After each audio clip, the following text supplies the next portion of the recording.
we've been doing this a long time. Normally you hear one game at a time. We're focused on the Chiefs. Yeah. And what do you think about him just saying, we need to win out. We need to win the next one, the next one, the next one.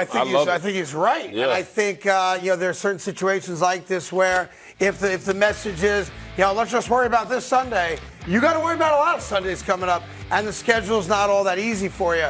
Or obviously this Sunday, then the following one against the red hot Dallas Cowboys. Look, I think they could probably, possibly, maybe absorb one more loss. Yeah. Preferably to the Cowboys, so it's not an AFC loss, which obviously won't hurt them as much, when it comes to tiebreakers. But let's keep it real. Steelers did them a favor by losing last night, so it brings them a little bit closer, obviously record-wise. But they got to win. That's it. You just got to win. If you can win 4 out of the last 5, you're in the conversation. 10-7. Yeah. I think get you in. I think there's going to be a 10-7 team that gets in and a 10-7 team that doesn't get in. But obviously the Steelers losing last night knocked them out of the top 7. Houston's now back in. Obviously pending all of Sunday and Monday's results. And there's 2 games on Monday, don't forget, this week. But the Bills have a shot, man. Yeah. The problem for the Bills right now is that they lose the tiebreaker against Cincinnati.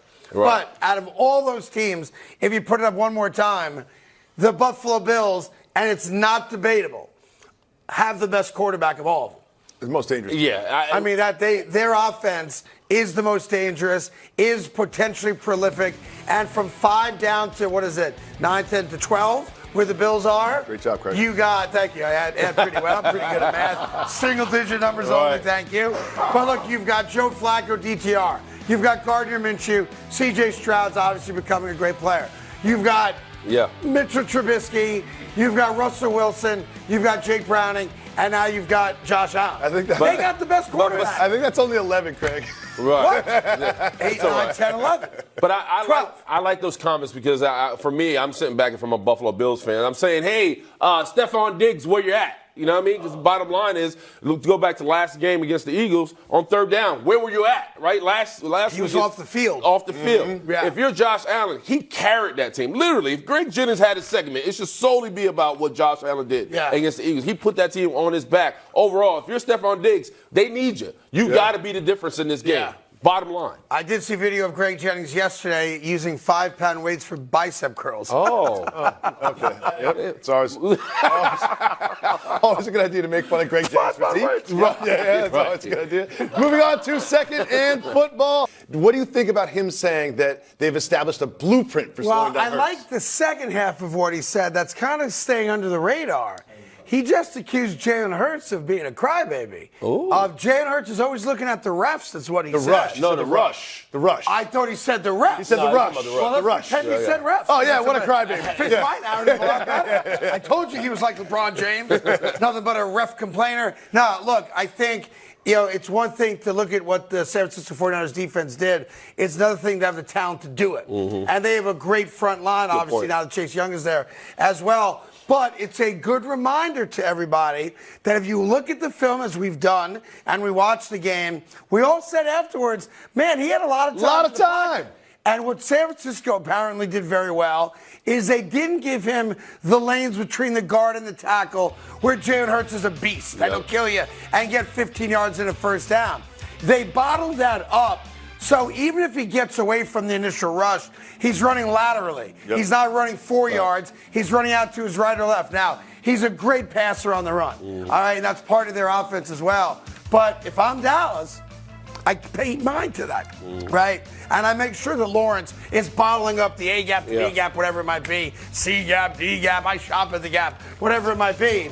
I just don't know how many teams have the talent to do what San Fran did. You're spot on, but he also says something else. If his first option, you take away Jalen Hurts' first option, now his eyes go to the rush, which means he's not going through his progression. You sure he said rush and not rush? He said rush. He said rush. He's not finishing his progression. That. So that means there's other guys that are open, but he's solely looking at the guys coming. He's trying to make a play with his feet, which lets you know if you're Michael Parsons, get home early. But you got to stay in your rush. I also wouldn't line Michael Parsons up against Johnson every single snap. Like Bosa played against the best right tackle in football. Mike is not going to be there. No. He's going to try to find their weakest offensive lineman and attack that guy. It's a little different. What I love about this is Nick Bosa and the Niners, they want the Cowboys to win because that gives them the opportunity to get the number 1 seed. Well, and get that's the bye. the flip side of this. So Right. he's basically being like, guys, this is what we did against the team you're about to play. Because they did their job. So here. But I think it's very good that you brought that up. Like, we always question, are players aware of, like, standings and this and that? Nick Bosa is basically telling you,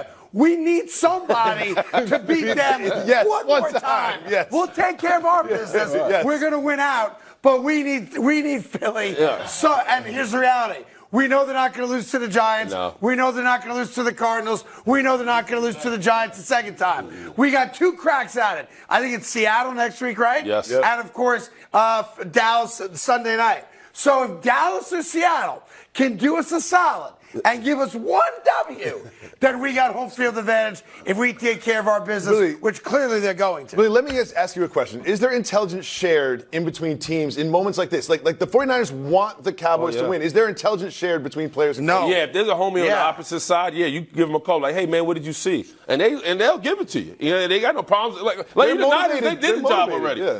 right? They need help. And to your point, if Dallas can give it to you, you mean like, "Thank you, Cowboys." But yeah, players definitely call each other up like, "Hey, man, what did you see? What you know?" I wonder if coaches and it do the happens. same thing. 100%. I wonder. We all talk. It's a grapevine. We all Yeah. know how to get to each other. Like, The I Niners wonder- want the Cowboys to win. Why Yeah. wouldn't they share information? I'm just wondering, like, would a coach call coach and say, "Hey, Billy, you know, like we were assistants on the same squad together 20 years 100%. ago. What did you see with the Eagles that'll help me beat them?" That kind of thing. Yeah, I wonder. that happens all I the would time. recommend nobody call Sean McDermott. Yeah. Not quite sure what you're going to get out of him. You know, like, I remember when Napoleon was at Waterloo, and he told his men to go forth together as a united front. It would all be okay. Yeah. I remember General Custard. Custard. And he said, his name is Sitting Bull. He should be a pretty easy target since he's sitting all the time. What are we talking about, Right. idiot?